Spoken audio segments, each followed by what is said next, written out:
The fear that's quickly becoming a reality, the concern about spillover from the Israel-Hamas war into Lebanon is happening right now, forcing families at Lebanon's southern border to leave their homes in search of somewhere safe as militant group Hezbollah joins in the conflict. Armola Langi spent time at a makeshift displacement camp, a place where those running from war are temporarily calling home.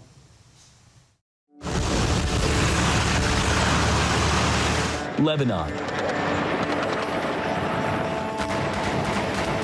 A nation wounded by decades of war. The Lebanese people bearing the scars. With a new conflict brewing between Lebanon-based militant group Hezbollah and Israel on Lebanon's southern border, thousands of people on both sides are being forced from their homes.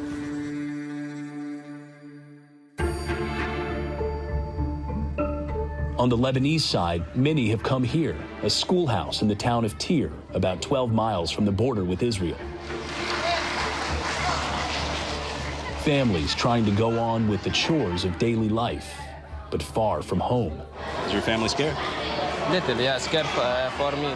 Mohammed is from the village of Duhaira. The 16-year-old fled to this displacement camp with his parents. Because of the fighting there in my village, some houses destroyed. I come to be safe from there. It's bad there, the fighting? Yeah, it's bad. What do you hear? What do you see? Like bombs and smoke. That's smoke. More than 1,000 people are now living in this school, or at least what was once a school. It's now housing about 1,000 internally displaced people who have come up from southern Lebanon, trying to escape what feels like an escalating conflict with Israel. Entire families crammed into classrooms just like this. You have moms and dads, children sleeping on mattresses right here on the floors, all to escape an escalating war. لأنه القصف حوالينا كتير قوي وعندي أولاد كتير بيخافوا. This man, his wife, and their 5 children now living in this classroom. جينا عيد خفنا يضربوا ثاني مرة. Families in makeshift living rooms, sitting on school chairs, waiting, their fate out of their hands. Outside, children playing, distracting themselves from an uncertain future. Elders who have seen too much, weathered by a lifetime of war. نحن ما شفنا نحن جنوب اللي شفنا الحرب من خلقنا ونحن بالحرب. War and the constant threat of it has been a fact of life in Lebanon for a generation. Since 1948, there has been internal and cross-border violence, a 15-year-long civil war, and of course, wars with their Israeli neighbors to the south, including the 1982 Israeli invasion.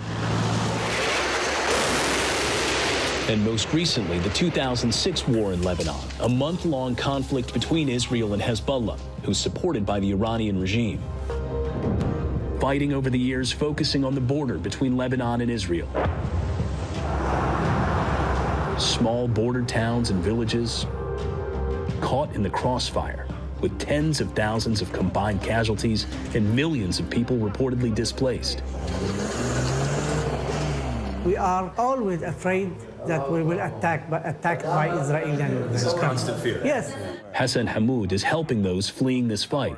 Hassan himself has been displaced by war after war after war.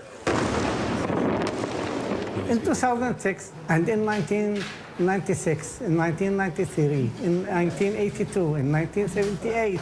This is for me. If you ask those who are elder from, they will tell you they will reach 1948.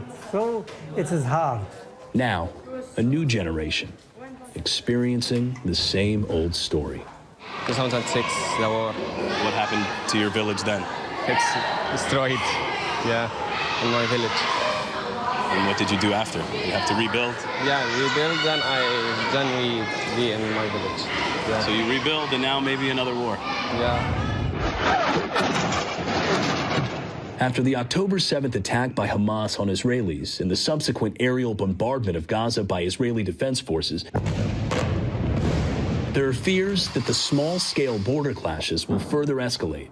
معلوم خايفين نحن بأرضنا ليه بدناش نخاف نحن بنحبش نطلع من بيوتنا نحن بنحب بلادنا. All of this as the country now faces a deepening financial crisis fueled by a collapsing currency and hyperinflation, and a government plagued by political paralysis and alleged corruption. Up to this point, nearly 6,000 Lebanese people have been displaced from their homes in about 30 villages in southern Lebanon. According to the Lebanese Union of Tier Municipalities, more than half of them are children or seniors.